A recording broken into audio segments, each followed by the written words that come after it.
పద్ధతే కదా. పచ్చిమిరపకాయల పచ్చడి కాదు. దేవా మిథున మేడంని తాళి కట్టిన భారీగానే ఒప్పుకోవట్లేదు. మరి ఆవిడ ఈ ఇంటి చిన్న కొడలు ఎలా అవుతుంది? మనని నిర్వహించినట్టే ఆవిడ కూడా నల్ల పూసల తంతు ఎలా నిర్వహిస్తారు? దేవా ఈ రోజు కాకపోతే రేపైనా మిథునని బాధ్యగా అంగీకరిస్తాడు. భారీగా అంగీకరిస్తారా? బాగా రసం చేశారు. అటు సూర్యుడు ఇటు పొడిచినా సరే దేవా మిథునని భార్యగా అంగీకరించడం జరగదు. ఎన్ని గుడ్డిదైతే జనక ఏదో చేసిందని నేను సైలెంట్గా ఉండటం చూసి అత్తయ్య మిథున మేడమే నిర్ణయించుకున్నారు. నేను ఇప్పుడే వెళ్ళి బీభత్సం చేస్తాను. నల్ల పూసల తంతు ఆపేస్తాను. కానీ ఏదో ఒకటి చేసి ఫస్ట్ ఆ రాక్షసుని ఇక్కడి నుంచి తరిమేయాలి. లేదంటే రోజు ఎవరో ఒకరు వచ్చి ఆ తంతు ఈ తంతని తందనాలు అంటున్నారు.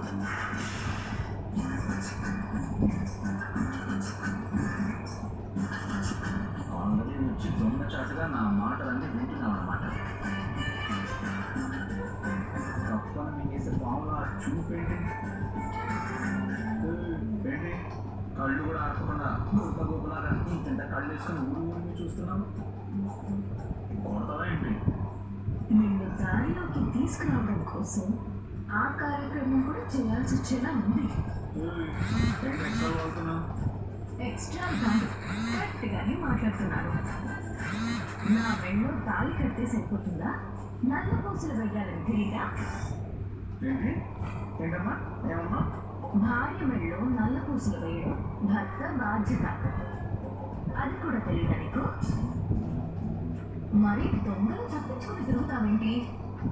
ఫాస్ట్గా ట్రైన్ వస్తూ ఉంటే ఎవరైనా సరే పక్క నుంచి పారిపోతారమ్మా. హాయ్ అని చెప్పి వీళ్ళు గట్టిగా హక్ చేసుకోరు. ఆ రోజు నీ మెళ్ళలో కట్టిన ఆ పసుపు తాడు కూడా నా పాలిట యమపాసం అయింది. ఇప్పుడు పొరపాట నీ మెళ్ళలో ఆ నల్ల పూసలు వేసానే అనుకో, నా గొయ్య నేనే తవ్వుకున్నట్టు అవుతుంది.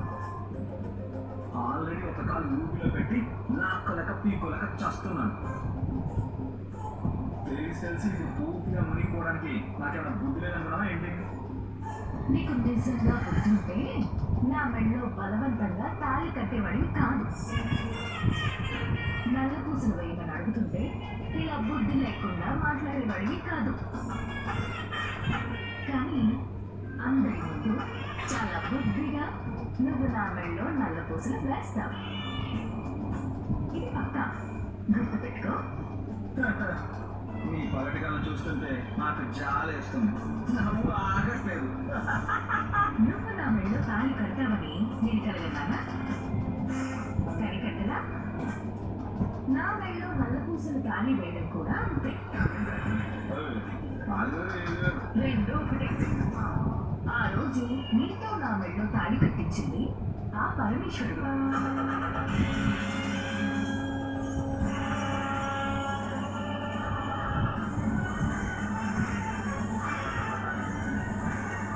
రేపు నీతో నల్ల పూసలు వేయించేది కూడా ఆ పరమేశ్వరుడే. ఖచ్చితంగా సాధ్యం. నీ మనసులో నా మీద ఉన్న ప్రేమ నా మెళ్ళలో నల్ల పూసలు వేస్తుంది. నా మనసులో నీ మీద ప్రేమ ఉందా? మామూలుగా కావడం లేట్లేదుగా. మనసులో ప్రేమని పెట్టుకుని కూడా లేదని మాట్లాడుతూ కామెడీ చేస్తుంది నువ్వు. బుర్ర లేకుండా మాట్లాడకు. నీ మీద నాకు చిరాకు అసహ్యం తప్ప ప్రేమ ఎందుకుంటుంది? ఏమీ లేకపోతే కోనేట్లో పడిపోయిన నన్ను వదిలేస్తా, అంతేగాని నన్ను కాపాడు. నీకు ఆ రోజే చెప్పాను, నీ స్థానంలో ఎవరున్నా నేను అలాగే చేస్తాను. నేను కూడా నీకు ఆల్రెడీ చెప్పాను. నా మీద నీకున్న ప్రేమని నన్ను కాపాడుకునేలా చేసింది. ఇప్పుడు కూడా చెప్తున్నాను విను. అదే ప్రేమ నీతో నా మెళ్ళలో నల్ల పూసలు వేస్తుంది. అబ్బా అవునా? ఇప్పటికే చాలా ఎక్కువ మాట్లాడేశావు. చాలే కానీ వెళ్ళి ఇదే భ్రమలో బతుకో. భ్రమ కాదు, జరగబోయేది అదే. నేను నమ్మి పార్వతీ పరమేశ్వరుడు నన్ను ఇక్కడి వరకు నడిపించారు. వాళ్ళు ఆసక్తే నన్ను ముందుకి నడిపిస్తారు. నాకు జరగాల్సిన నల్లపూసల తంతు జరిపిస్తారు. అది జన్మలో జరగదు. ఈ 2-3 రోజుల్లోనే జరిగి తీరుతుంది. అమ్మా అలాగా చూద్దాం. చెప్పడం కాదు, నా మెళ్ళో నల్లపూసలు వేయడానికి రెడీగా ఉంది. సరేనా? ఏంటి ఎంత కాన్ఫిడెంట్గా ఉంది? ఏమన్నా ప్లాన్ చేసుకున్నాను.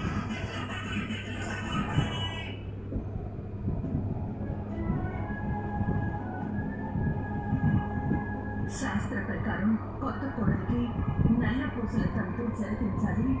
అప్పుడే తన సౌభాగ్యం కాపురం చల్లగా ఉంటాయి. ఇది ఆయనతో మాట్లాడటానికి ఒప్పించడానికి ధైర్యం సరిపోవడం లేదు.